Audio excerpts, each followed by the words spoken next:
All right, I think we've got everyone on that's going to join, so we can go ahead and get started. Thank you all again for hopping on today. I'm very excited to share these new releases that are out and will be coming out in the coming weeks. Just as a note, as far as the webinar today, I'll keep everyone on mute for the duration of the presentation. The chat, or the Q&A I should say, is open, and the chat as well. So feel free to put any questions you have as we go along in that chat, and I'll try to answer them live, or we'll also have a few minutes at the end of the call to go over any questions that you guys have. If you want more clarification on one of these features, again, just put in those questions kind of as we go, or we can all unmute everyone at the end and I can help answer questions then as well. All right, so just to go over the agenda real quick before we get started. So what we're going to be covering today, we have a few new updates to non-cannabis inventory, specifically the concept of lots for non-cannabis. So for those of you that have used non-cannabis up to this point, what you may know is that anytime that you bring in new inventory, new non-cannabis inventory, you're really just making adjustments to the current quantity that you have of those non-cannabis inventory items. So what we've done is kind of increase the tracking capability for that non-cannabis inventory. So now what you'll do, and we'll go over it during the presentation, is you would create the inventory itself. And then anytime you get a new purchase of that product, you'll be able to track that receive date, who it came from, all those kinds of things. And that kind of ties into the new vendors module. So you'll be able to record the vendors that you're purchasing products from, and select those vendors when you're creating those new lots of non-cannabis inventory.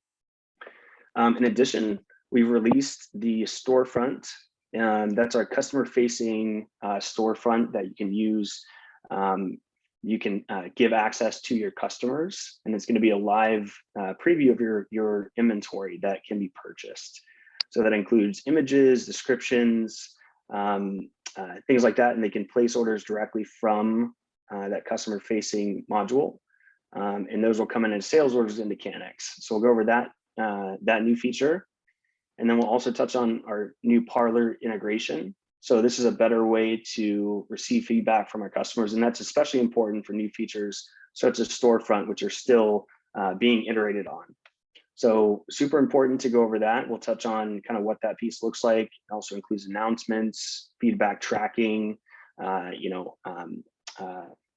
delivery date, things like that. We'll give you notifications when the status of a specific piece of feedback has been updated. The last couple of things we'll touch on as well, if we have time, are going to be the ability to print custom labels to PDF. So up to this point, we have a new custom labels module, which requires a few programs to be installed on your computer. This makes it a lot easier. So it kind of bypasses the need to install these different programs onto your computer. You can print directly to PDF and make that a lot simpler. Also, some things that have been out for a little while now: auto-allocate packages and global tag search. So we'll cover both of those kind of towards the end, and then we'll have some time for questions at the end of the call as well. Okay, so let's go ahead and get started. Also, as a note, I am recording this call, so I'll be sure to send a link to all of the attendees today. That way you can have it to share with the rest of the team to review later if you need to. So just be on the lookout for that email following our call today. All right, so the first thing on, as I said, is going to be the updates to non-cannabis inventory, specifically around non-cannabis lots and vendors.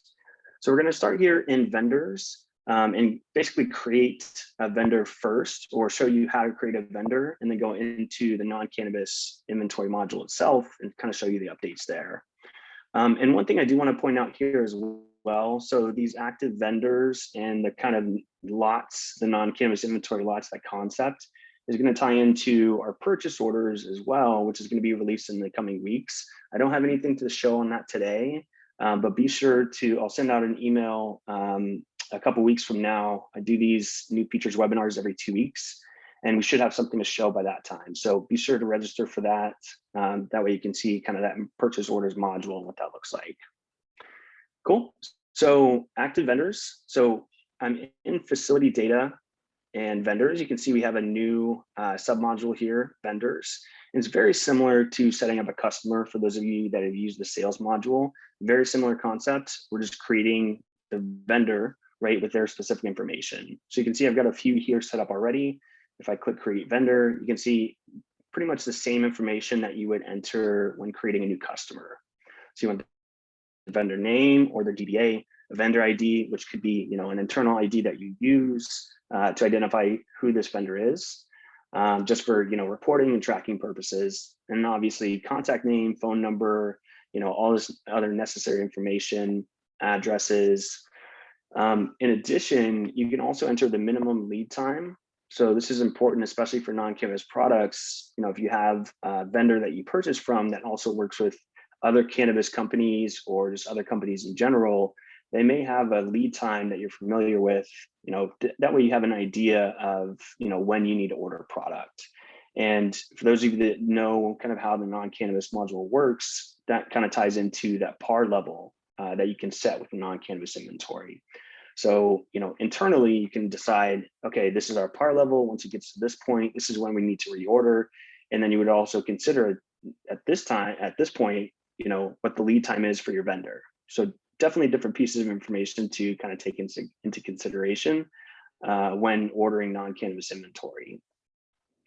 So again, very simple, vendor name, contact information, address.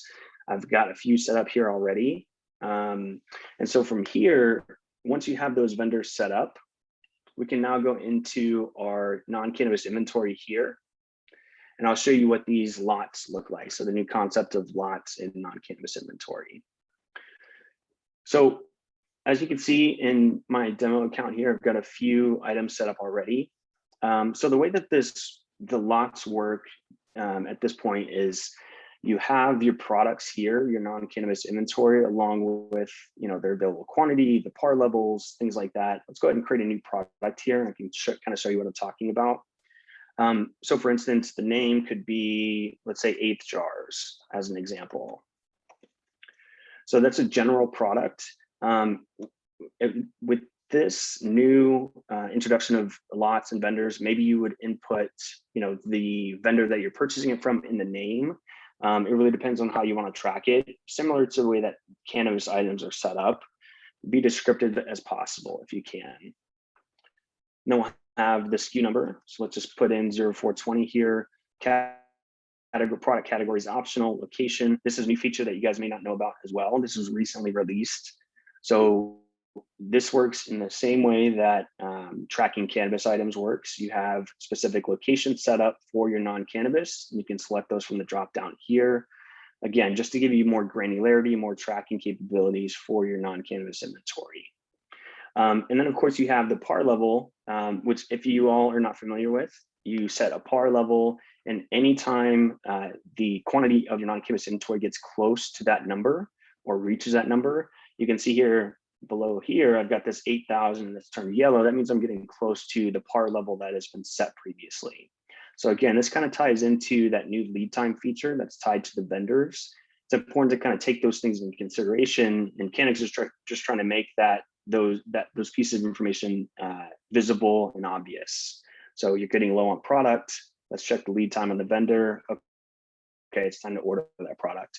And again, the next iteration on this is going to be those purchase orders that I mentioned previously that we'll have to show you in the next new features update. So for this one, let's just set the par level to 500 as an example. We'll go ahead and create that. And so now I've got this new product of 8th jars, and I need to, at this point, this is the new part of the non-cannabis. So I have the product created, and now I need to create a lot of that product. So basically, a purchase order, a shipment of this product that I've received. So I can go ahead and create that new lot here. I can enter in the name. So let's say 8th jars, and we'll do 518 just as an example. And then you can see the vendor drop down here. This is pulled from that list that I created. And I can just choose myself here, Victor Vendor. And let's set the unit cost to 25 cents. And then of course, the next step is to set the quantity. So let's say I ordered 600 those. My vendor only had 600, and we'll mark the receive date as today as well. And we'll go ahead and create that. So again, what we've just done is we created a new cannabis inventory product, and we also created a lot related to that product. So it's kind of a hierarchy, if you will. So you have the product itself, and then the lots within that product that you've received. So from here, now that I have that product, I can click back over to my non-cannabis and see all the inventory that I have. I can search for those 8 jars. You can see them here. And if I need to, I can click back into that and create a new lot as well. So if I receive a new shipment of that product, same thing, I would enter in the name. Typically, kind of similar to the way that transfer names are created. You have the vendor name or the product name and then the date, just so you can track kind of when that came in and how much was received on that date.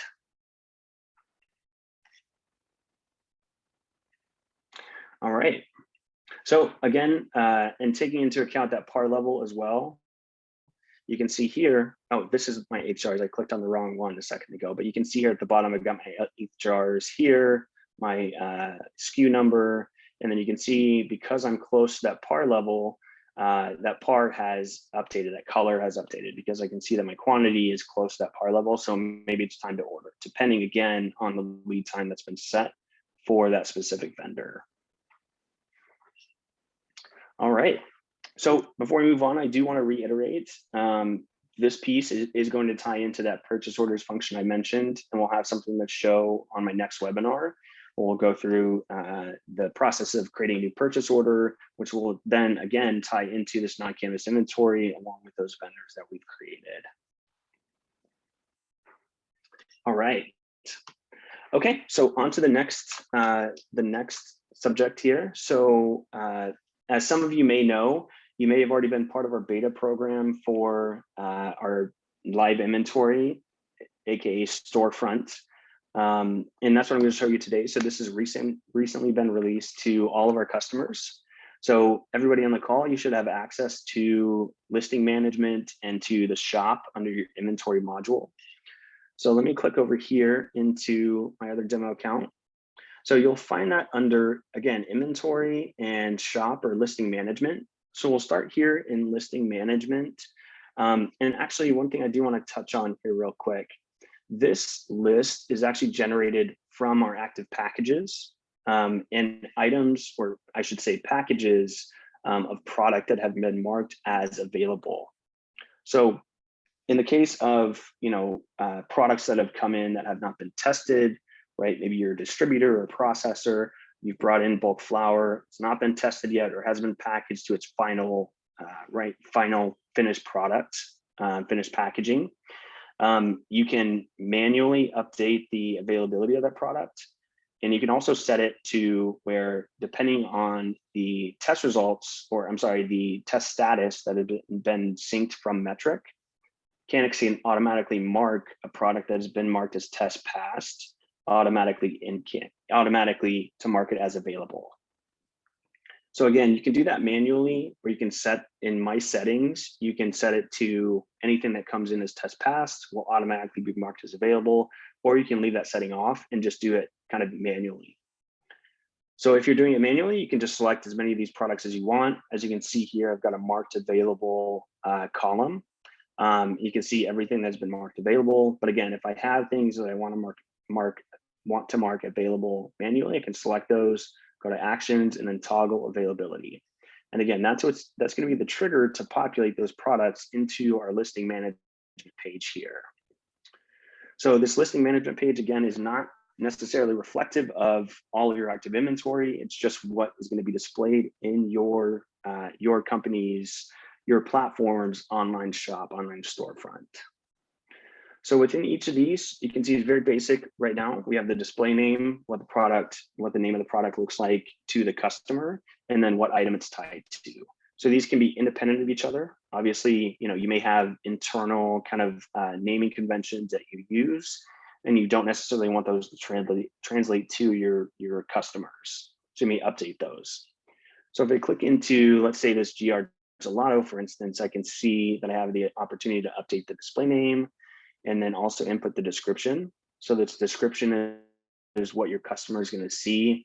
So typically it could be, test results. It could be, description about the strain itself, or the product itself, right? Maybe the ingredients, right? As much information as you want to convey to your customers, you can enter that here in the description box. And that's going to be something that your customers can view along with any product images as well. So from here, I can see display name, description. I can also upload photos directly from my computer. I don't think I have any good cannabis pictures here, but I do have, let's see, got Jay-Z on a jet ski. Yeah, let's do that one. Perfect. So you can see, upload the image very simply directly from your computer. And then we can save that. And now that image and that description and the display name is now going to be populated onto my storefront. So before I show you what that actually looks like, let me touch on this first. So in your shop, so if you click into that shop submodule under inventory, you can see what facility this storefront is going to be related to. So that's important because it's going to be pulling from the inventory of that designated facility. And then you can also create the shop name, and then also set a password. So the URL that you'll share with your customers, which you can see here, and you can customize as well, is going to be password protected. So it's only available to the customers or the individuals that you give access to with that password. So you can set and reset that here. And then you can also copy the shop URL again to share in an email or a phone call, however you want to get this information out to your customers. So once you have your listing management set up, so you have all of your products along with descriptions with images, right? You're ready to share that with your customers. You've sent them the URL along with the password. This is what they're going to see. And again, what I'm going to show you here is directly pulled from your active inventory for those packages that are marked as available. So let me click back up here, and you can see here, we have the product images, we have their quantities, and then we can click into these. And this again is what your customers are going to be seeing. So the product images, the product names themselves, along with any details that you've added. So I click into this. You can see this one, not a good example. It doesn't have a description, but I can see that it has the quantity, and I can see that image here. Now, as a customer, what I can do is enter in the quantity of this product I want to purchase. So 1 gram Pop Rocks, let's say I want to buy 50 of those. I can add that to my cart. I'm sure everyone on this call has used an online shopping module. Same kind of concept here. Product images, descriptions, quantities. So your customers, again, this is what they're going to be seeing. And so instead of, sending let's maybe say you have an Excel spreadsheet, right? Or a downloaded copy of your active packages filtered on certain products that you got from Canix that you then email to your customer. They pick out what they want, and then the salesperson on your side creates the order, all that kind of stuff. Lots of steps in that process. With this, you just share the URL, the password, and the quantities of these packages are automatically updated based on what's been marked as available and what's already been added or allocated to other sales orders. So any products quantities that you have here are automatically updated, automatically deducted as these products are sold, added to other sales orders. So your customers are seeing a live snapshot of your current inventory. So again, I can shop, look around, click into these different products, add quantities. Once I'm ready to go, once I have all the products I want to purchase, I can click in my cart, and then I can create a sales order directly from here. So I'm going to see all the products that I have and then check out. And then I would just enter in my information one time here, and then Canix is going to match that from your live inventory, or I'm sorry, from the storefront to any existing customers that you have. And that's going to create a sales order in your Canix platform. So for those of you that know how to use the sales order module, it's going to come in as a created sales order, as if a salesperson or anyone with access to that module, if they had created it themselves, it's going to. And from there, it's just a matter of going through the rest of the steps. So the sales order is created, the items are added to the order. And then it's a matter of allocating the packages, creating the transfer, everything else from there.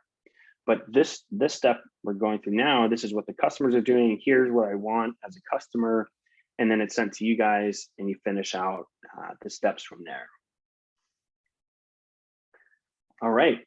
So that kind of segues me into, and again, if you guys have any questions, feel free to put them in the chat or the Q&A. I'm happy to write them down. I can answer them at the end of the call as well. So that kind of segues into the Parler feedback. So as I mentioned before, we have a new integration with this company called Parler, which is basically a place where all of your feedback, you can put your feedback into one place in Canix, and it will go directly to our product team. So let me touch on that here. But I do want to mention, this is going to be super important, especially if you're thinking about using the Storefront module. Again, this is a new feature, and any suggestions, any feedback that you have as far as usability, display, enhancements, whatever you would like to see, if this is something you are going to be using, anything that we can do to enhance it, we want to know about that. So using this new tool is going to be vital in getting that information, getting that feedback, and us actioning on it. So I'm going to click over to my other demo account here. And what you'll see here is what you may have noticed. This has been out for a couple weeks now. In the bottom left corner here, we have this new feedback section. And if I click into that, you can see I've got a few options here. I can see new announcements that Emily has put forward. Emily's on our product team. And so any announcements of new features, right, upcoming features, anything that we want to share with our customers as a whole, kind of en masse, we're going to post those announcements here. And this is also where you can create feedback. So that is feature requests or enhancements, things like that. So again, as some of you may know, we have a support line, right? So here in the bottom right, we have our need help. This is where you can access the help center, get a hold of the support team, whether by email or by phone. And up to this point, before we had this integration with Parler, feedback would also be funneled through this channel, which, as you can imagine, if we're, as a support team are taking in bugs or feature requests or questions, it becomes very convoluted in some ways. So feedback is super important. So we decided to kind of separate that from the support queue. And so feedback is really, again, feature requests, enhancements, and this is going to go directly to the product team. So instead of being filtered through someone like myself on the support team to then be filtered to the product team and then to the engineering team, with this new feedback feature here on the left, it's going to go directly to the product team, and you're going to be able to track those requests that you've put in directly from this module. So again, very important if you have a ton of ideas on how to make the product better. If we click into my requests here at the top left, you can see I've got a few already set up on my profile. So I've got a few feature requests. So ability to change the Canix theme. I want a store where I can purchase Canix merchandise, right? And I can also update the priority of these requests that I've input. So again, for large companies, this is super important. If you have a ton of feature requests and you kind of want to go through and, okay, I don't want Canix to work on this one because this one is more important, you can update the priority of each of those based on how many you have. So first or second priority, and anything below first through third is just going to be lower priority. But all of that is going to be tracked again and directly shared with our product team directly from this Parler integration. So again, really important. And Canix prides itself on being customer focused and taking in the feedback that we receive and actioning on it and turning it into a better product for you guys, for you, our customers. And I know a lot of companies say that, but I hope that this shows you that we are serious about that and that is important to us. So anytime that you have feedback, again, an enhancement, something that you don't see in Canix that you want to see, this button shouldn't be here, it should be over here. Any of the littlest things that can make your life easier, that makes your job easier, please let us know. Send us feedback using this. So you can just click on send us feedback, request a feature. And then it's very simple. What's the request? I want the ability to change the color of my Canix platform. And then in the description, just put as much information as you're comfortable sharing screenshots are helpful, right? If there's, again, like a button in a place that you don't think it should be, or it takes too many clicks to get somewhere, screenshots are super helpful. And if we need clarity on something, we can also continue the conversation directly from your request. So if I click into my request here, I can see that I've got a couple messages, and you can see I've replied to myself here. But you can see that as I'm logged in here, I can send a message back to the product team, or they can follow up with me to get clarification on that request. So again, it's important to us to just keep that open line of communication for these pieces of feedback that we're taking in. And even again, if it's something you don't think is a huge deal, we want to hear about it, because one little thing for you may be another little thing for someone else, or maybe a big thing for another company as well. So the more feedback we get, the more votes, I guess you could say, on specific enhancements or feature requests, that's going to dictate our roadmap and help the product team understand what we need to focus on with the roadmap, and pass off to the engineers to fix or to add into the platform. So again, very important. Obviously, if you have, again, issues or questions, use the support field here on the right. You can search for our Help Center articles. But if it's like specific enhancements or feedback, go ahead and use the feedback button here on the left. All right. So the next thing I want to touch on is something that I personally love, because printers are not the easiest to work with a lot of time. I've been in cannabis software for about 4 years now, and I've dealt with receipt printers, label printers, plant tag printers, and it is not fun at all. I can definitely tell you that. So, but when we released our custom labels module, I was very excited because it's a very cool feature for those of you that have used it. You can create label dimensions, templates for products. What do I want to see on these different tags? And I can have multiple templates for bulk packages, for unit packages, for plants, for plant batches. The possibilities are endless, and I truly do love this, even though I don't like dealing with printers. Custom labels are awesome. So for those of you that have used them before, you may have had to set up, you go to the printer setup, you have to do the printer offset, page setup. It's very complicated, or can be, if you haven't used or worked with printers in the past. Also downloading a separate program and different programs that make that work, it can get a little bit complicated. It works really well once it's set up.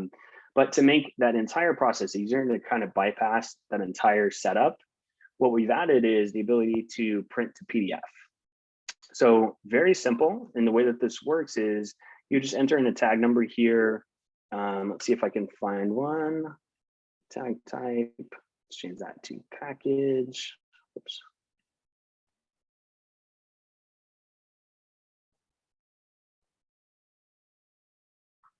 Cool. And then I can choose a template from here. Let's say package tags. And once I choose that template, you can see I've got a template already created, and it's going to pull in the data for that specific tag number to our label with all the specific specifications that we've already set. And before, what you would do is, as I said, download another program, set the parameters, lots of steps in that process to basically print directly to your printer.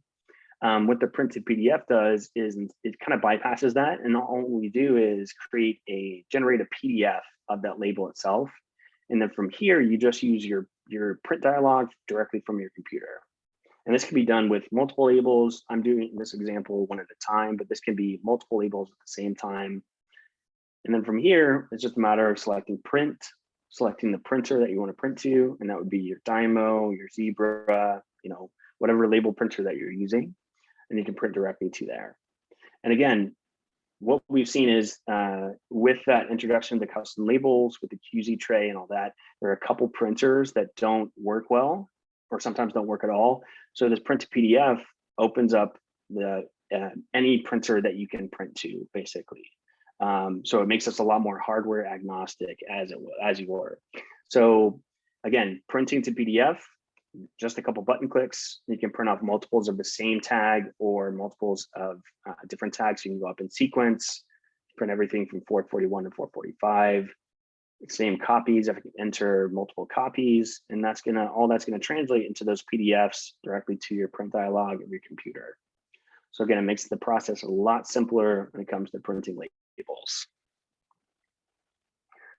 All right, so the last couple things I want to touch on, and these are things some of you may have already been using or may have seen. They have been released. They have been out for a couple weeks now. But again, very exciting stuff, and it makes kind of the sales process a lot simpler. So auto-allocate packages, I do want to touch on that real quick. So I'm just going to open up a new or an order that I already have here. So let's open up this 0239. So as most of you know, we have, you have the customer, the products created, right? And let's go ahead and add another product here as an example. So let's take our Skywalker, let's say bulk flower here. Okay, so I've got 5 each of my Skywalker 8s. I've got a pound of my bulk flower. And so the next step here, and this kind of ties into the storefront I mentioned earlier. So whenever a customer places an order on your storefront, it's going to come into Canix as a new sales order that's going to look just like this. So the customer is going to be selected, the products that they've ordered are going to be on here, and then you'll just need to input the pricing. So the pricing is going to populate, but it will need to be updated. In some cases, you may have a customer that gets different pricing than another customer, depending on maybe where the delivery is going. And so what you would do is just update the pricing here, but all the quantities and all the information is going to be loaded in automatically directly from the storefront. So at this point, again, this kind of ties into that. Now with the next step in this process is let's make sure it's saved. And then we will need to allocate the packages. So obviously with each of these, it shows I have 507 available, but that's not necessarily one package, or this 113, that's not necessarily one package. So the way that you can still do it now, the main way that it was done before is you would click into add packages and then select manually the package that you want to split off from. Because anytime you take quantity from the existing package, you're creating a new one. So you would just select the package, select split, and Canix automatically splits off how much you need for this new package based on how much has been added to the order. So we do the work for you. It's just a couple extra clicks. You're just saying, here's what I'm taking from, and then you basically confirm that new package. So with the auto allocate, we can skip that and either auto allocate from each each item automatically, or each item individually, or I can select the hamburger menu here at the top and auto allocate all the packages on my order. So what that means is I can auto allocate the packages. So if I have a huge order with 6 to 10 items, right, I can use that auto allocate packages feature and allocate automatically based on the first in, first out of the different products that I've added here. It looks like I goofed it up here. I clicked a few too many buttons. But again, so this is especially helpful if you have a sales order with tons of products on it. Instead of clicking in each one individually, if you use that auto allocate, it's going to take into consideration the earliest package that's been created and then pull from that package. And it's not going to, for those of you that are connected to Metric, you don't have to worry about it submitting new packages as soon as you click that button, because there is an extra step where you review the packages that have been created and ensure that they're correct. So again, as long as you go in, as long as you're okay with, pulling from the earliest package that's been created, and then you would just review the packages. So I'd click into this, review new packages, and it looks like this one got stuck. My demo count is sometimes a little goofy, but you can see here, once it finds out another package, it's going to show, here's the new package 0663, and it's created from this 0081 package. So you can see the package for this was March 1st. That's my earliest package related to this item. And then you can also see if I had a production batch, which is important, especially for processors or for distributors, that production batch is important. It's going to show you that production batch related to the package you're creating from. So you can either, again, review, and if you don't want to end up using that, so if it's not the right package, you can just go back and deselect those packages. You can clear those out, or you can submit that in that submission. So whenever you click into that to review the package, If I click submit, that's going to be the trigger to create that new package. So whether you're connected to Metric or just using Canix as standalone, that's going to be the trigger to create that new package and either submit to Metric or just submit it to Canix. So again, very cool, very helpful, especially for larger orders. Very helpful. If you guys, as long as there's an effective system in place where filling orders are pulling from the earliest packages, this makes their job a lot easier. And this makes the process a lot faster. All right, so the last thing I want to touch on today is our universal tag search and just the search kind of in general. So again, some of you may have seen this already. It has been out for a couple of weeks, but it's definitely something I love to show off. So here in the bottom left, right underneath that feedback that we talked about, there's a search button, this search tab, and this is going to be found. You can either click Control K or Command K. If you're using Mac or Windows, it's going to bring you to the same place, or you can click into the search bar here. So this is cool because you can type in, so as you all may know, you have different modules. You have flowering plants, vegetative plants, packages, allocated packages, unallocated packages, lots of places for different products to be stored. So what you can do is use this to navigate the system a little bit faster. And also, if you're looking for a specific tag number, you can type that tag number directly into the search bar and go directly to the module that's in. So if I type in 004, I can see that I've got a few different packages. So I'm looking for, let's say this 004 package in Canix OK. I click that and I have the option to go to that tag. So from there, Canix is going to take me directly to that tag number. So it's active plant batches. There's my plant batch of the 004. I have 25 in immature, 14 vegetative. So this can be used, again, if you have a tag in front of you, whether a plant tag or a package tag, you can type in that tag number and Canix is going to take you directly to the page that that package or that plant batch is on. You can see the information about that product. Again, this is super helpful if you are looking for, you can't find the print labels, you can click into that, click print labels, and it's going to take you to that page. And same with harvest, packages, all that. So again, very cool, especially if you're just getting familiar with Canix, you're not quite sure where all the menus are, you can use that search button to get to exactly where you're trying to go. All right, so that is everything I wanted to cover today. I do thank you all again for joining. And as I said before, I will send out a link to this recording so you can have it for future reference, share with the rest of the team. I'll go ahead and unmute, I'll allow you guys to talk. If you have any questions, we do have a few minutes. So feel free to ask them. Otherwise, we can end the call and you guys can get some time back.